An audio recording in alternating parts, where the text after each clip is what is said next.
نقول لكم بان المحاضر تخربقات، المحاضر ترونات، المحاضر تزورات، حيث كاينين مجموعه من الاوراق اللي تسرقوا وكاينين مجموعه من الادله اللي تسرقات. هاد التخلويط داخلين فيه ناس مسؤولين. تم النقل ديالو الى تجزئه النورس قبالة غابه واد مرزق. يا الخوت، السلام عليكم ورحمه الله وبركاته. كي دايرين الاخوان؟ بخير؟ صحيحه؟ كلشي مزيان؟ نتمنى تكونوا بخير وعلى خير. الوغ اخوان، اليوم ان شاء الله غادي نطرقوا لمجموعه من المستجدات المتعلقه بقضيه المرحوم التهامي بناني. المهم الخوت، ما تنساوش لايك وكملوا الفيديو حتى الاخر.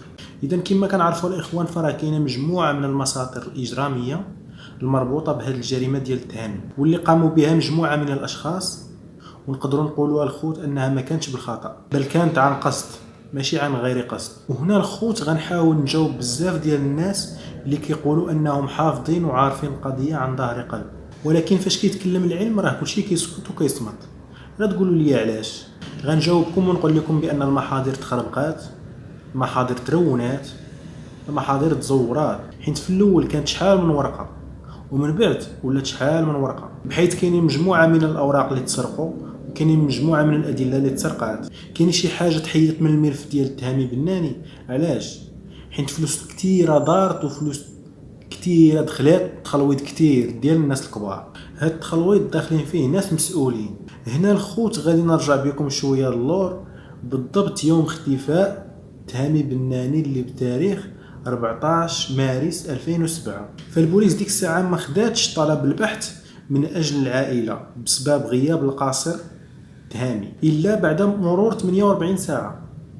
علاش؟ الله اعلم. لان الاختفاء كما قلت لكم الاخوان كان خطير وخطير بزاف، والقضيه كان فيها اوفر دوز. نورمالمون كان عليهم ياخذوا بعين الاعتبار طلب ديال البحث للعائله في البلاصه، يعني كان عليهم سير بلاص، ماشي تسناو 48 ساعه. ودابا الخوت غادي نهضروا شويه بالعلم. ما يجي شي واحد يقول لي حقا مع حقا هادشي اللي كتقولي كتخربق، ما عارفش واش كنتي معاهم. هادشي راه ماشي انا اللي كنقولو، هادشي كتقولوا الخبره على الهواتف. هاد الخبره على الهواتف راه كيعرفوها الناس ديال قضايا الاجرام. يعني شركه تاع الاتصالات، اي شركه تاع الاتصالات في المغرب كتعيط لها وكتقول لها هاد الارقام هادو شنو وقع وشنو وقع وفين كانوا وشنو داروا، فهمتي؟ وديك الشركه كتعطيك جميع التفاصيل.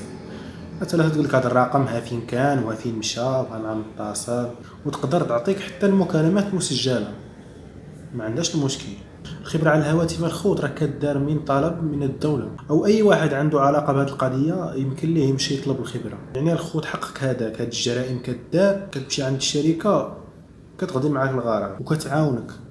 اي شركه طلبتي منها شي حاجه متعلقه بشي جريمه كتعطيها لك، لان كلشي مسجل وحتى حاجه ما كتطلع في لابوبيل. فنرجعوا شويه الخوت اللور، وبالضبط نهار وقعت الواقعه واختفى التهامي بناني. فالتهامي بناني الخوت بعد ما وقعت الواقعه وفقد الوعي ديالو، تم النقل ديالو الى تجزئه النورس قبالة غابه واد مرزق على الساعه 9:54 مساء. واللي قال هذا الشيء الاخوان هو الخبره على الهواتف، ماشي انا. وهاد الاشخاص اللي نقلوه شدهم العمود ديال الارسال، يعني الريزو اللي كاين في تجزئه النورس. هذا هو عمود الارسال الخوت اللي شدهم في التجزئه ديال النورس بالدار البيضاء، هو هذا كما كتشوفوا معايا. اذا الخوت في شركه تاع الاتصالات ملي كترجع وكتعاين هذاك الشيء راه كتعطيك يعني الريزو اللي شدهم والبلاصه فين تحطات الجثه والمكالمه منين جات. اذا الخوت ملي داو المرحوم التهامي لهاد البلاصه دخلوه لواحد الفيلا. ملي دخلوه لديك الفيلا حطوه على وجهه، كان ديك الساعه غير مغمى عليه، يعني مازال ما ماتش والدم كيسيل له من راسو.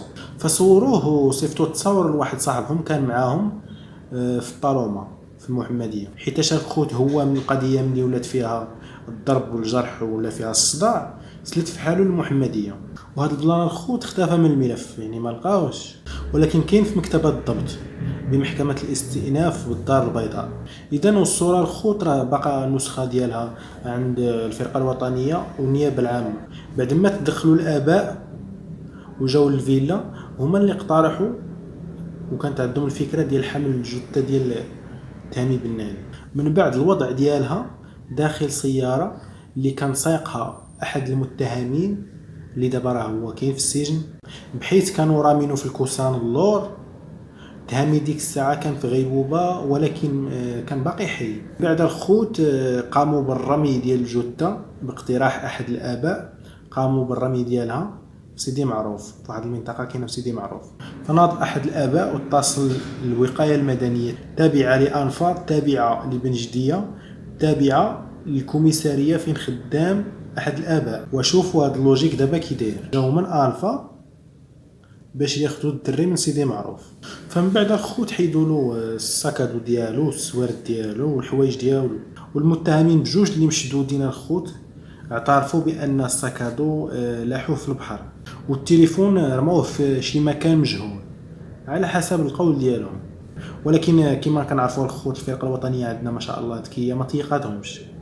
علاش؟ حيتاش من بعد تعرفات حوايج اخرى. من بعد جات الاسعاف للبلاصه فين رماه ونقلاتو للمستشفى الحسني، ولكن المستشفى الحسني ما بغاش يشدوه.